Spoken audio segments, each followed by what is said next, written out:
सही कर रहे हैं यार। चलो अब हमारे पास आंसर भी सही आ रहा है। आंसर आ रहा है 5.65 एक्सपोनेंशियल माइनस 21 जूल। अब आप एक काम कर लो, यहाँ पर अगर हम टेम्परेचर की जगह पर रख लेते हैं 50 डिग्री सेंटीग्रेड को केल्विन में चेंज कर ले तो ये बन जाएगा 323 केल्विन। और इससे भी आंसर वेरीफाई करके बता दो आंसर क्या आ रहा है आप लोगों का। आंसर आना चाहिए 6.68 एक्सपोनेंशियल माइनस 21। आप क्या करेंगे? आप कॉल करिए। करें। तो हम लोगों ने भाई यहाँ पे कुछ खास कुछ भी नहीं किया है, हमने सिर्फ काइनेटिक एनर्जी निकालने का फॉर्मूला यूज किया k dot E equal to 3/2 kT। 3/2 की जगह पे 3/2 आ गया, k की जगह पे बोल्ट्जमैन कांस्टेंट आया जो हमने यहाँ पे निकाला है किस तरीके से R/Na करके। R की वैल्यू है 8.314, एवोगाड्रोस नंबर की वैल्यू 6.02 एक्सपोनेंशियल 23, बोल्ट्जमैन कांस्टेंट आया उसकी वैल्यू पुट करी, टेम्परेचर 0 डिग्री सेंटीग्रेड से केल्विन में चेंज करके पुट किया और हमारे पास आंसर निकल आया। सही है, सिंपल। अगर 50 डिग्री सेंटीग्रेड है तो उसका टेम्परेचर आप चेंज कर लोगे 273 के बजाय आ जाएगा 323 केल्विन और सॉल्व करके आप आंसर निकाल लोगे। 6.68 एक्सपोनेंशियल माइनस 21, यही आंसर आ रहा है। अच्छा अब यहाँ पर आते हैं, इस वाले क्वेश्चन के अंदर हमें बोल रहे हैं काइनेटिक एनर्जी पर मोल निकालनी है, तो हम यहाँ पे फॉर्मूला यूज करें k dot E equal to 3/2, साथ में आएगा RT। ठीक है, अब यहाँ पे क्या करेंगे, काइनेटिक एनर्जी अपनी जगह पे रखेंगे, 3/2 की जगह पे 3/2, R की जगह पे लिखेंगे 8.314 और T की जगह पे मैं पहले ये वाला टेम्परेचर पुट करूंगा 0 डिग्री सेंटीग्रेड का कि ये 273 केल्विन में चेंज हो जाएगा, इसकी वैल्यू निकालेंगे हम लोग। लेकिन एक चीज़ मेरे ऊपर उधार है, तो मैं आपको ये बताऊंगा ड्राइव करवा के एग्जैक्टली कि काइनेटिक एनर्जी पर मॉलिक्यूल के लिए वाला फॉर्मूला और काइनेटिक एनर्जी पर मोल के लिए वाला फॉर्मूला क्यों है, ये मेरे ऊपर उधार है, मैं इसको समझ के समझाऊंगा आपको। ठीक है, फिलहाल आप इसका आंसर बताना, इसका आंसर क्या आ रहा है कैलकुलेट करके प्लीज, और बुक में वेरीफाई भी कर लेना।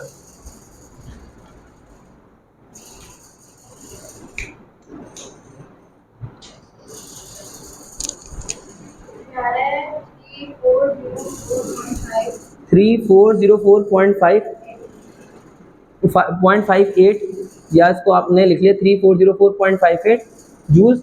लेकिन काइनेटिक एनर्जी का यूनिट यहाँ पर जूल रहेगा, लेकिन ये काइनेटिक एनर्जी निकली है पर मोल, तो यहाँ पे जूल पर मोल आंसर आएगा इसका, और यहाँ पर जूल ओवर जितने पार्टिकल्स थे उनके हिसाब से आंसर आया, तो यहाँ पर जूल ओवर पार्टिकल्स इसका आंसर होगा, कितने नंबर ऑफ पार्टिकल्स है। ठीक है, अच्छा अब यहाँ पे हमारे पास 11.7 एक न्यूमेरिकल है, 11.7 और 11.8 ये फर्स्ट लॉ ऑफ थर्मोडायनेमिक्स से रिलेटेड न्यूमेरिकल्स हैं।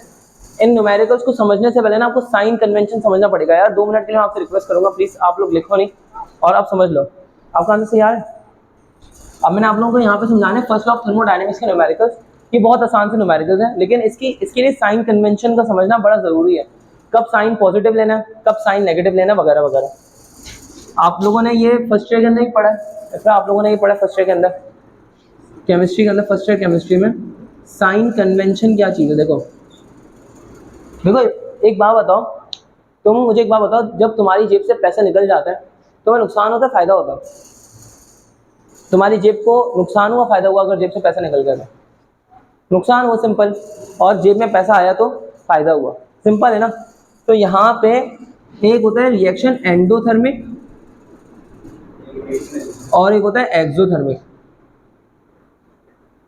एंडोथर्मिक में हीट एब्जॉर्ब होती है, हीट गेन होती है, तो हम यहाँ पर हीट के लिए जो सिंबल यूज करते हैं वो है Q। हम यहाँ पे Q की वैल्यू पॉजिटिव रखते हैं सिंपल अल्फाज के अंदर। समझ में आ रही है बात? क्योंकि इसमें जेब में पैसा आ रहा है, हीट आ रही है, सिस्टम के अंदर हीट एब्जॉर्ब हो रही है। यहाँ पे एक्सोथर्मिक के अंदर क्या हो रही है, हीट लॉस होती है, जेब से पैसा निकल रहा है, जेब को नुकसान हो रहा है, तो यहाँ पे हम क्या रखते हैं, हीट को नेगेटिव रखते हैं, वैल्यूज की नेगेटिव रखते हैं। अच्छा अब आओ एक बात बताओ, जनरेटर है, जनरेटर इलेक्ट्रिसिटी प्रोड्यूस कर रहा है, या गाड़ी जो है वो मैकेनिकल वर्क करके दे रही है, तो तुम्हारा फायदा है या नुकसान है? जनरेटर तुम्हारे पास इलेक्ट्रिसिटी, जनरेटर बिल्कुल सही काम कर रहा है, इलेक्ट्रिसिटी प्रोड्यूस कर रहा है, गाड़ी भी बिल्कुल सही काम कर रही है, इलेक्ट्रिसिटी प्रोड्यूस कर रही है, और गाड़ी जो है वो मैकेनिकल वर्क करके दे रही है, तुम्हें फायदा हो रहा है। लेकिन उसकी मेंटेनेंस का टाइम आ गया, जनरेटर खराब हो गया या गाड़ी खराब हो गई, तो अब मैकेनिक को मिला के उसके ऊपर काम करना पड़ रहा है, अब नुकसान है का फायदा? अब नुकसान है, सिंपल। तो मैं ये कह सकता हूँ कि वर्क डन के ऊपर आते हैं। वर्क डन अगर W से मुराद है वर्क, अगर ये कौन कर रहा है, सिस्टम करके दे रहा है। सिस्टम जब भी वर्क करता है तो वो अपनी सराउंडिंग के ऊपर करता है। जनरेटर काम कर रहा है तो हमारी सराउंडिंग के ऊपर काम कर रहा है। Done by system on surrounding, तो ये क्या हो जाएगा, done by system on surrounding जो होगा वर्क, ये क्या होगा, पॉजिटिव, कि सिस्टम ने किया सराउंडिंग के ऊपर। अच्छा यहाँ पे इसी तरह मैं बोलूँ कि वर्क सिस्टम पे किया जा रहा है, ऑन सिस्टम, कौन कर रहा है, हम लोग कर रहे हैं, मैकेनिक कर रहा है काम, तो बाय सराउंडिंग। जनरेटर पे काम कौन कर रहा है, मैकेनिक कर रहा है, सराउंडिंग वाले लोग कर रहे हैं, सिस्टम पे काम कर रहे हैं, तो ये वर्क डन हो जाएगा नेगेटिव। ये वर्क फर्क समझ में आ गया। अब आते हैं इंटरनल एनर्जी पे। इंटरनल एनर्जी को हम लोग रिप्रेजेंट करते हैं यू से। इंटरनल एनर्जी को हम लोग रिप्रेजेंट करते हैं भाई यू से। अगर ये इंक्रीज हो रही है तो it will be taken positive, अगर इंटरनल एनर्जी डिक्रीज हो रही है तो it will be taken negative.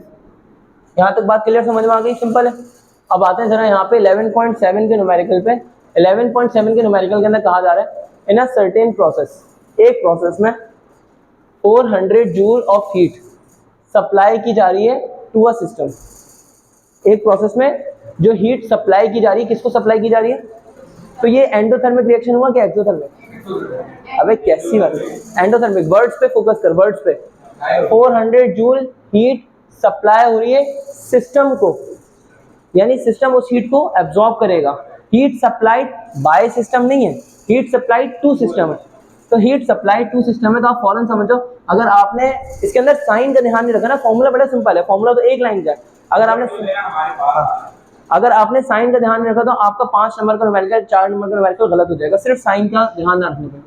तो यहाँ पे हमने बोला कि भाई सर्टेन प्रोसेस है, हीट जो है वो एब्जॉर्ब हो रही है, सिस्टम एब्जॉर्ब करेगा, सिस्टम को हीट दी जा रही है, तो डेल्टा क्यू क्या हो जाएगा, प्लस का 400 में मेंशन कर देता हूँ, ये रिएक्शन एंडोथर्मिक है। अच्छा उसके बाद आगे क्या बोल रहे हैं कि heat supplied to system and at the same time 150 joule of work is done by the system. Work positive के नेगेटिव, वर्क क्या कर रहा है, सिस्टम नेगेटिव क्या कर रहा है भाई, तू क्या, अबे भाई तू क्या कर रहा है यार, ये कैसे पढ़ रहा है, work done by system, system काम करके दे, अबे इतनी छोटी चीज पर गलती कर, क्या कर रहा है, अबे सिस्टम कौन काम कर रहा है, सिस्टम काम करके दे, जनरेटर काम कर रहा है, गाड़ी काम कर रहा है, पॉजिटिव होगा, सिंपल सिंपल पढ़ यार, क्या बोल रहे हैं कि work done by the system, system काम करके दे रहा है, तो क्या हो जाएगा 150 जूल ऑफ वर्क, पॉजिटिव लिया जाएगा यहाँ पे। हम हमें बोल रहे हैं कि what is the increase in the internal energy of the system, internal energy में कितना इंक्रीज होगा, कितना चेंज आएगा, वो आपको पता करना है। तो इंटरनल एनर्जी को हम लोग यू से रिप्रेजेंट करते हैं, हमने डेल्टा यू फाइंड आउट करना है कि जो उसके अंदर इंक्रीज हो रहा है, जो उसके अंदर चेंज आ रहा है, वो हमें फाइंड आउट करना है, सिंपल, ठीक है।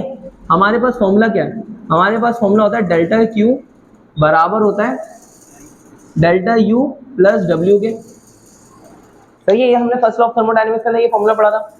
सिर्फ क्यू भी लिखा जा सकता है यहाँ पे।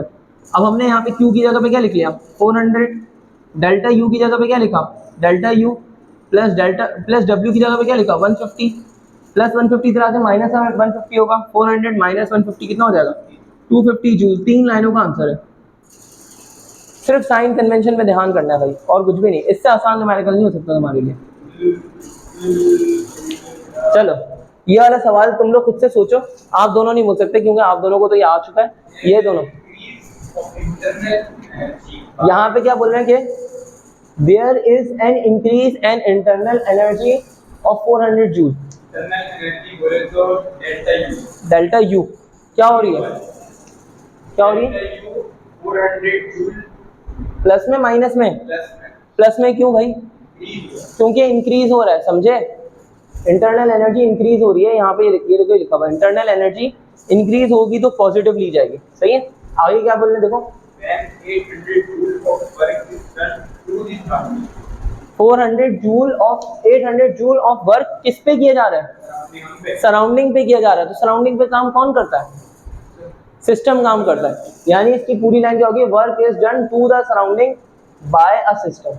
ये बाय अ सिस्टम ना बुक के अंदर लिखा हुआ था, लेकिन मैंने जानबूझ के इसलिए लिखा ताकि आप लोगों को समझा सको इस मूवमेंट पे, वरना मैं बुक का लिख देता तो फायदा क्या होता। तो यहाँ पे वर्क इज डन, वर्क कर रहा है सराउंडिंग पे, सराउंडिंग पे काम कौन करता है, सिस्टम काम करता है। पॉजिटिव लिया जाएगा नेगेटिव, शुक्र अल्लाह का। तो वर्क लिया गया यहाँ पे हमारे पास 800 जूल पॉजिटिव। उसके बाद आगे क्या बोल रहे हैं, हमें बोल रहे हैं amount of heat supply, Q से रिप्रेजेंट की जाएगी, ठीक है। Q equal to question mark, formula बताओ।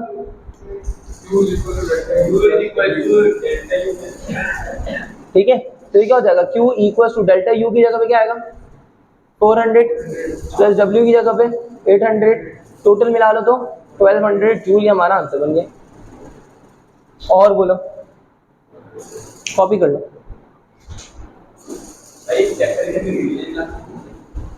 इस चैप्टर की रिवीजन क्लास, भाई ये किस लिए रिकॉर्ड कर रहा है?